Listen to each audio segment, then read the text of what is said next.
Alright, so today we should wrap up this sorting PowerPoint.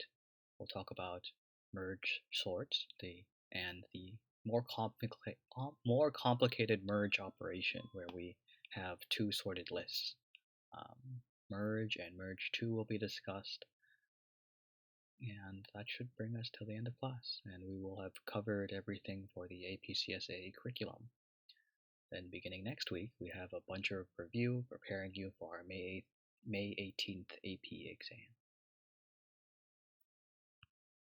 All right, so looking at the slides, we have a reminder that merging is combining two sorted groups into one. So there we have a quick example of two arrays, red and yellow, combined into one big sorted array. So the idea of divide and conquer is present. Split the array into two halves, sort those, and then combine. Merge sort, the idea builds on this. So we ask ourselves, well, when merging, how small should the groups be?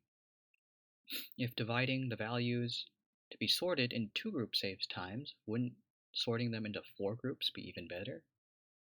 Sort those four groups, merge two of them, then merge those other two? The answer here is yes. Okay. Continue this idea. So if you divide them into four groups, or if you already divided them into four groups, why not split them into 8 groups? Would that be even better? The answer there is yes. And thus you have merge sort. This idea uses that merge helper function we've been talking about to its maximum advantage. And we have a short video demonstrating what merge sort looks like. This is the last sort and often the most complicated sort. You're expected to know, recognize, but not yet code up on the AP exam. So quick thumbs up to confirm the sound. I think I shared it. Yes? Okay, good.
Okay, so just for emphasis, we're going to watch that second half again, that last minute, because that's the important part about how merge sort works. Okay, right here. So watch carefully on the halves being sorted, merging that occurs often.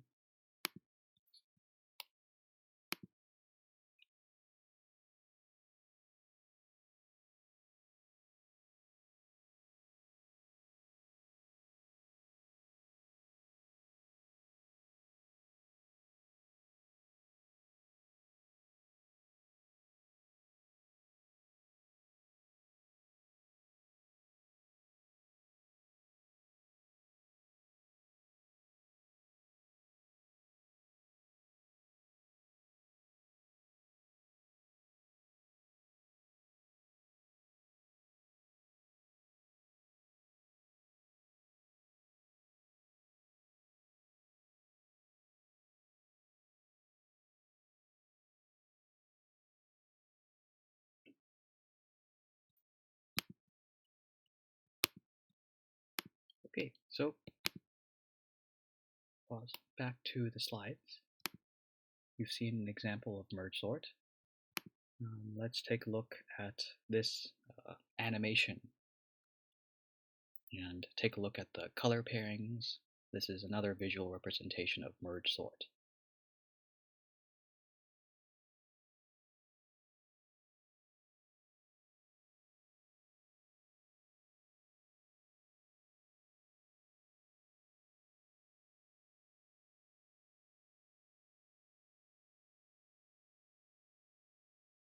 It's kind of harder to see the pattern, so I think I like the robot better.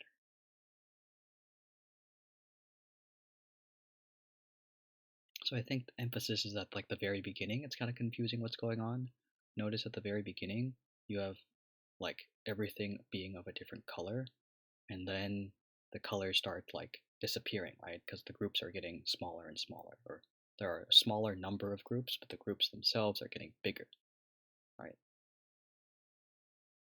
Now there's two red, now there's two orange, then orange and red get combined, be just a red group, yellow gets formed, a green group gets formed, then they all turn yellow. It's kind of subtle. The left half currently are all groups of one. And now that sequence begins again, right?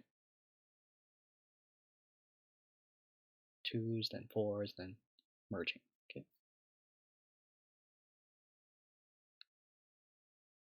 Conceptually, it's not so bad. Coding-wise, it starts to get a little bit complicated. So the two coding bat problems from today where we get that practice is in merge and merge2. merge2 uses strings. Merge now has you complete the merge operation for two arrays instead of like, what was it, simple merge from the other day. It has a stopping point, right? We only wanted the first four, the first three, the first six, or whatever. Now that requirement is gone. Do everything. So just like the other day, we will walk through an example. I think this one matches the first example given to you in the problem statement here, where we merge two sorted arrays of size length 4 to get a final answer of size length 8.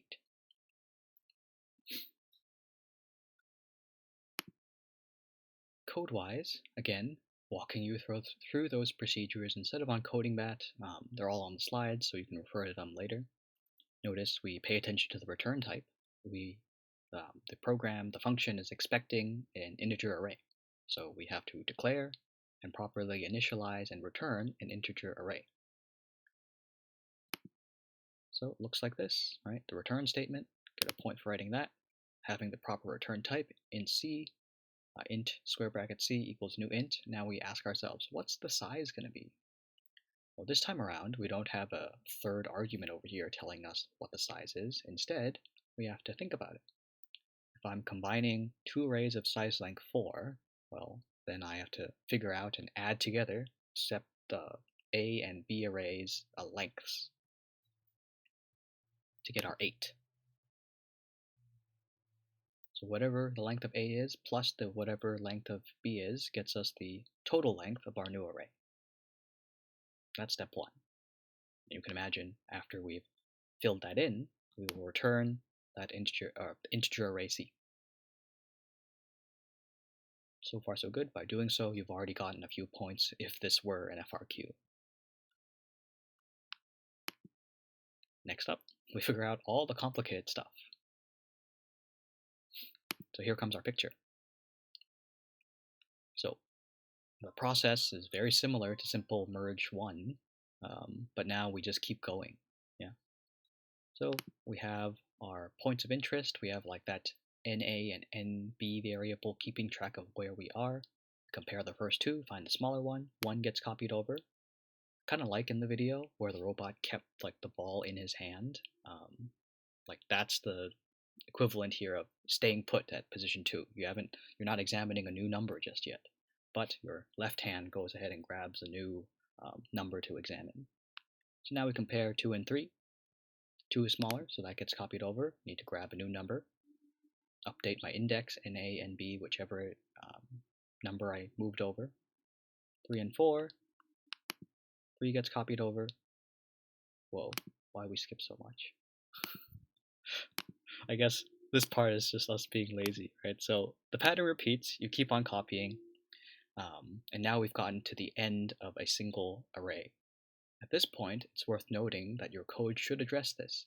When you get to the end of one array, copy everything else over from that second array.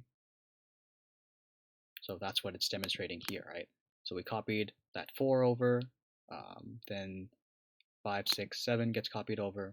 We finished the yellow array.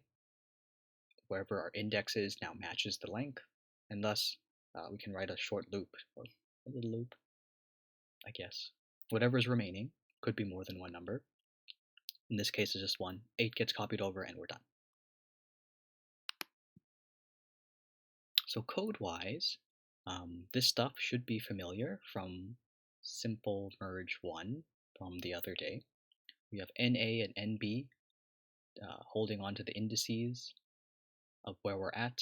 Think about that as like where the robot's arms are currently examining. Then your loop. Okay, we have to repeat this at most, 8 times, keep going. And now this if statement, NA is bigger than or equal to length, is the part where you're checking to see if like I've arrived at the end of that first array. If wherever you're examining like gets to the end, well, that means you just copy everything else over. Okay, that's one of the cases you should be addressing. That's what makes merge different from like simple merge or merge 1 or whatever that problem is called. And of course, there's other things, other test cases or other situations you have to think about. Well, what happens if like B was the array you ended up like finishing? In which case you have to copy the rest of A over.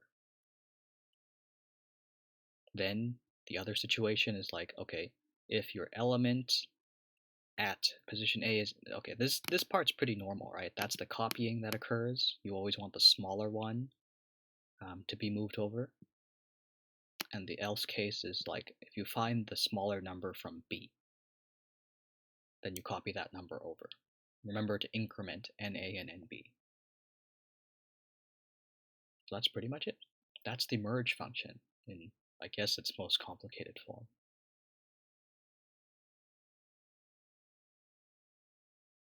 So this should be enough for you to get started, I think. We'll move forward. merge2 is a little different. Instead of comparing numbers, you're going to be, gotta double check, right? We're working with strings, correct? Because Mr. Simon linked 2 problems. Let me double check. Merge and merge2. Yeah, merge2 has you deal with strings. That's what makes this an array of strings. This is what makes it more complicated. So conceptually, it's the same kind of code. You could copy and paste your merge code into merge2, and then we'll make a little bit of swaps, adjusting for the fact that we're dealing with strings now instead of integers. So notice our inputs, they're string arrays. This is merge2 is more like merge1 from before. We have a stopping point. We have this 3 that's over here. Zoom says I'm lagging. I think I'm fine. So really, this merge2 function is very much like what this one, right? Like simple merge 1, not like merge. So again, the size of your answer array is given to you. Copy that over. You still need indexes, index variables to keep track of where you are in your 2 arrays. So NA and NB have a use.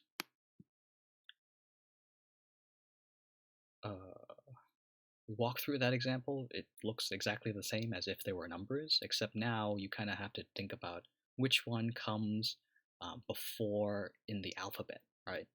So A comes before B, so A gets copied over. B comes before C, so C gets copied over. And then C comes before F, so C gets copied over. And then we're done.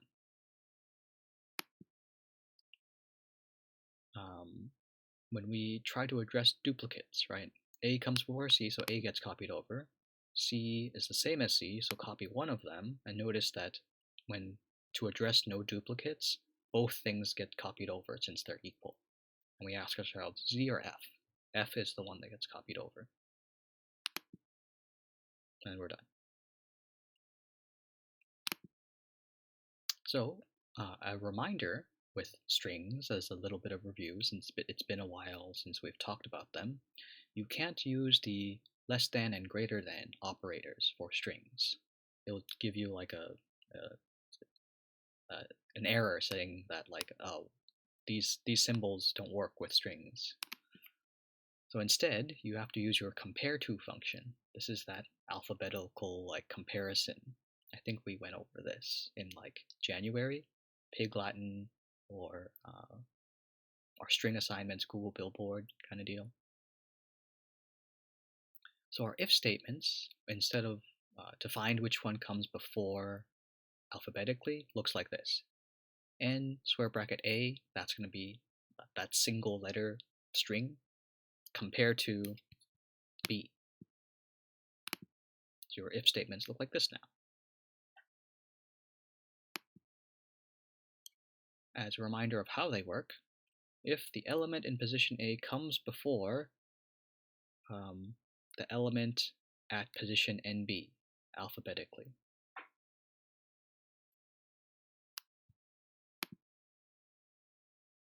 Okay, oh, right. Looking at the like differences between these slides, it returns a number, right? It's like 0, 1, or -1 to tell you certain bits of information. So I need to go back like here. No, here. So this one is saying if this thing gives you a negative number, then A comes before B. Notice how the sign swaps. If it's a positive number, then wherever this element is from your first array comes after this one. So subtle difference. Notice like the flip in the sign. This one's coming before. Negative number means it comes before. Positive number means it comes after. And it could be equal. That means it's the same letter.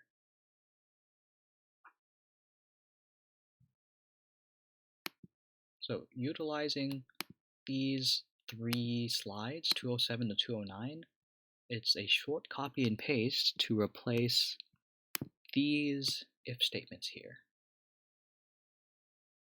I think these, like these other two. This stuff should still be addressed, and I think they'll work as is because they're still arrays, but you'll likely have another, you have this else if, you have one more else if, and you should have an else on when they are equal.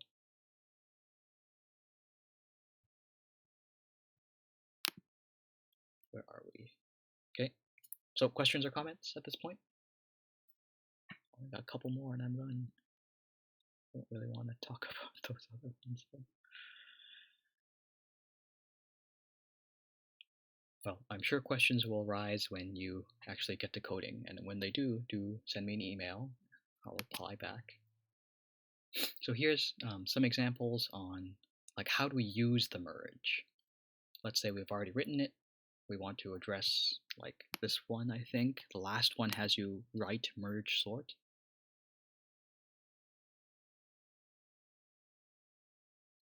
Yeah, I think. So in this example, notice that the merge function can be used alongside any kind of sort. So here's our attempt at making selection sort a bit more efficient.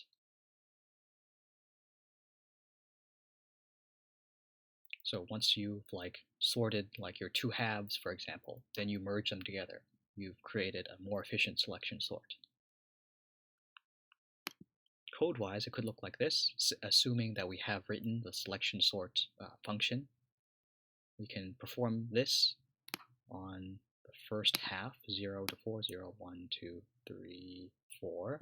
Okay, selection sort on the first half. It sorts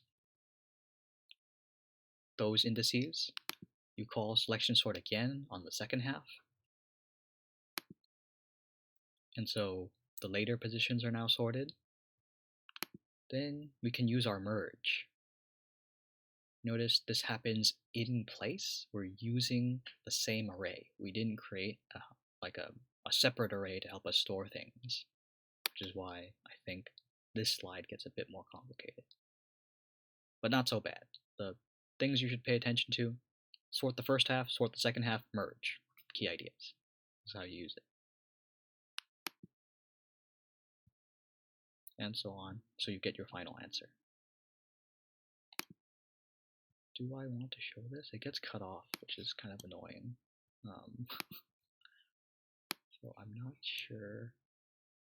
We'll skip it over. So more practices here, although it did get cut off, and I don't really think I want to talk about these last couple slides. They're extra.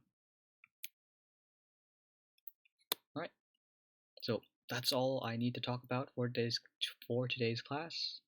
We end 8 minutes early. You're welcome to stay, treat these remaining minutes as office hours, but otherwise you're good to go. See you again on Monday. Get your assignments in, and I'll catch up with grading.